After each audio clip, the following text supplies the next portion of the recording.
Good morning all of you. Last video में मैंने आपको निराला द्वारा रचित गीत गाने दो कविता को पढ़ाया था। तो आज की इस वीडियो में मैं आपको पढ़ाने जा रही हूँ इसका दूसरा भाग, सरोज समृद्धि। तो चलिए स्टार्ट करते हैं। सरोज समृद्धि जो है निराला की 18 वर्षीय दिवंगत बेटी सरोज की स्मृति में लिखी गई है। यह हिंदी भाषा का सर्वश्रेष्ठ शोक गीत है। सरोज समृद्धि। देखा विवाह आमूल नवल, तुझ पर शुभ पड़ा कलश का जल। कवि निराला जी कहते हैं कि मेरी बेटी का विवाह सारी परंपराओं से हटकर था, इसीलिए सभी ने मेरी बेटी के नए ढंग के विवाह को देखा। तुझ पर शुभ पड़ा कलश का जल। विवाह के अवसर पर मंगल स्नान के लिए तुझ पर पवित्र कलश से जल को डाला गया।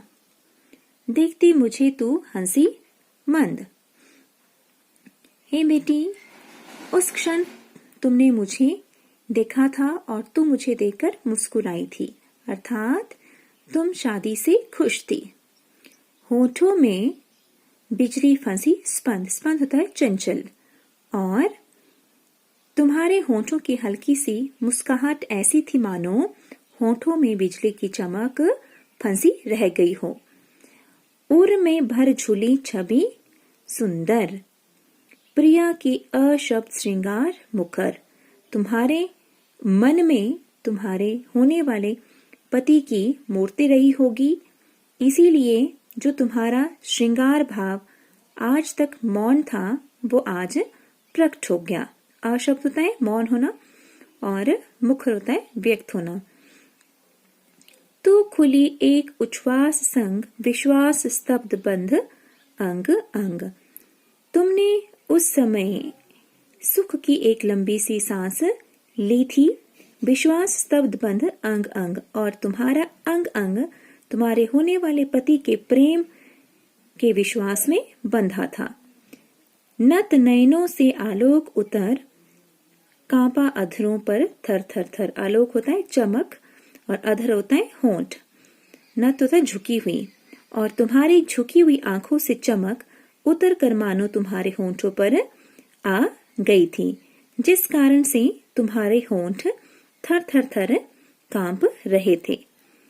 मैंने देखा वह मूर्ति धीती, धीती होता है धैर्यवान। कवि निराला जी कहते हैं कि उस क्षण मैंने तुम्हारे अंदर उस धैर्यवान मूर्ति को देखा था, अर्थात तुम्हारे रूप में मैंने तुम्हारी माँ को दुल्हन के रूप में देखा था। मेरे बसंत की प्रथम गीति। कवि निराला जी कहते हैं कि मैंने तुझ में अपने बसंत के प्रथम गीत को देखा था, अर्थात तुम्हारी माँ को देखा था। पहले पद्यांश का विशेष कुछ इस प्रकार से आप लिखेंगे। नंबर 1, नत नयनों में अनुप्रास अलंकार का प्रयोग किया गया है। नंबर 2 आएगा इसमें मुक्त छंद का प्रयोग हुआ है। नंबर 3 लिखेंगे आप, इसमें तत्सम शब्दावली की प्रधानता है। और लास्ट जो है पॉइंट लिखेंगे आप, यह हिंदी की एकमात्र ऐसी कविता है जिसमें पिता ने अपनी बेटी के श्रृंगार का उज्जवल चित्रण किया है। सरोज समृद्धि का दूसरा पद्यांश। श्रृंगार रहा जो निराकार, रस कविता में उच्छ्वसित धार। निराकार होता है आकार से रहित, और उच्छ्वसित होता है उमड़ना। कवि निराला जी कहते हैं कि जो श्रृंगार भाव आज तक निराकार था वह आज सरस कविता में धारा बनकर मेरे मन में उमड़ रहा है। गाया स्वर्गीय प्रिया संग भरता प्राणों में राग रंग। जिससे मैंने अपनी स्वर्गीय पत्नी के साथ गाया था और जो मेरे प्राणों को आनंद से भर देता था। रति रूप प्राप्त कर रहा वही आकाश बदल कर बना मही। आज मेरी बेटी का रूप मुझे कामदेव की पत्नी रति के समान लग रहा है, और आज मेरी बेटी का शरीर पृथ्वी की भांति ठोस बनकर मेरे सामने पड़ा हुआ है।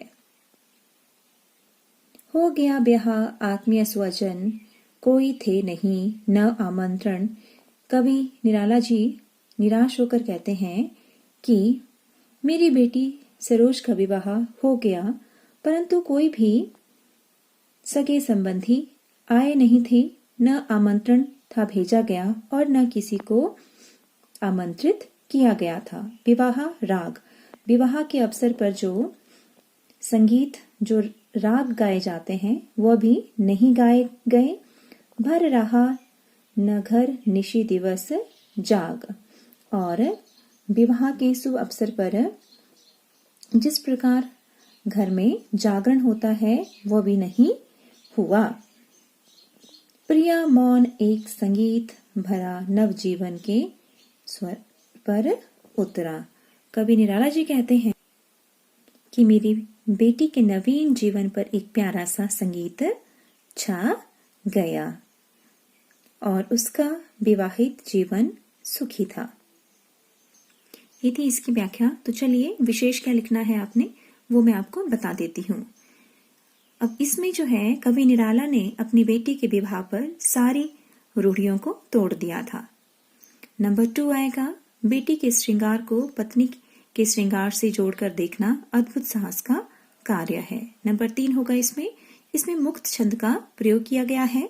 नंबर 4 होगा, इसमें तत्सम शब्दावली का कुशलता पूर्वक प्रयोग किया गया है। नंबर 5 होगा, इसमें समृद्धि संचारी भाव का सुंदर प्रयोग किया गया है। तो ये थे स्रो समृद्धि के पहला और दूसरा पद्यांश जिसकी व्याख्या करके मैंने आपको बताई। आई होप कि आपको ये समझ आ गया होगा। तो नेक्स्ट वीडियो में मैं स्रो समृद्धि के नेक्स्ट अंश को आपको पढ़ाऊंगी। तब तक के लिए धन्यवाद।